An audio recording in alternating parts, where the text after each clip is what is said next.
Réunion restreinte du gouvernement du jeudi 11 décembre 2025. Le président de la République, chef de l'État, a présidé ce jeudi 11 décembre 2025 à la Cité de l'Union africaine, conformément à l'article 54 de l'ordonnance 24/88 du 11 octobre 2024 portant organisation et fonctionnement du gouvernement, modalités de collaboration entre le président de la République, le gouvernement ainsi qu'entre les membres du gouvernement, la 4e réunion restreinte du gouvernement. 3 points étaient inscrits à l'ordre du jour. 1. Communication du président de la République, chef de l'État. 2. Points d'information. 3. Examen et adoption de texte. Au chapitre 1 du Conseil de ministres de ce jour, le président de la République avait un point unique dans sa communication. Il s'agit de l'aggravation de la situation sécuritaire dans l'Est du pays. Le 4 décembre 2025, la République démocratique du Congo et la République du Rwanda ont signé à Washington DC un accord de paix historique, fruit d'efforts diplomatiques soutenus et porteur d'un espoir légitime pour mettre un terme définitif au cycle de violence qui endeuille notre nation depuis plus de 3 décennies.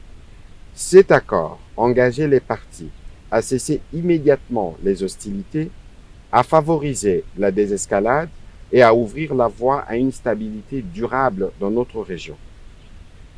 Cependant, le président de la République a déploré avec la plus grande fermeté que, à peine quelques jours après la signature de cet instrument, la République du Rwanda ait choisi de violer ses engagements. Elle a intensifié les opérations offensives dans les provinces du Nord Kivu et du Sud Kivu avec pour objectif manifeste de s'emparer de nouvelles agglomérations. Cette escalade militaire, contraire à l'esprit et à la lettre de l'accord de Washington, aggrave dramatiquement une situation humanitaire déjà critique.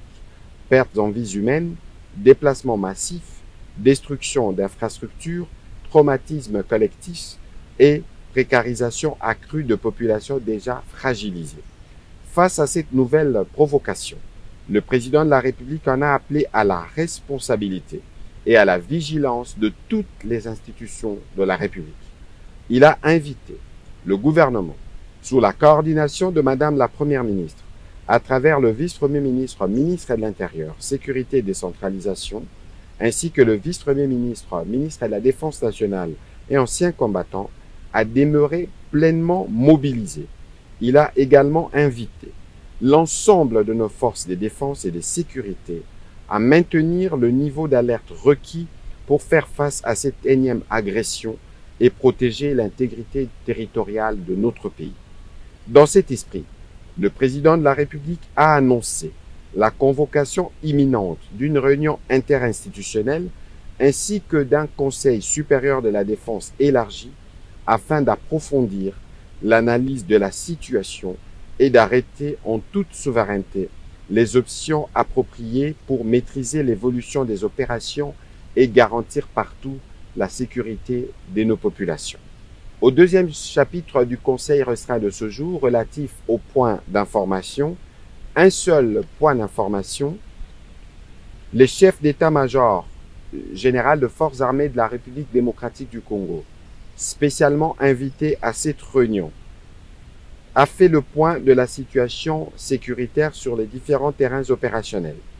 Il a informé le Conseil restreint des dispositions mises en place par l'armée pour garantir la sécurité et la protection du territoire, spécialement dans les zones attaquées par les forces rwandaises et leurs supplétifs.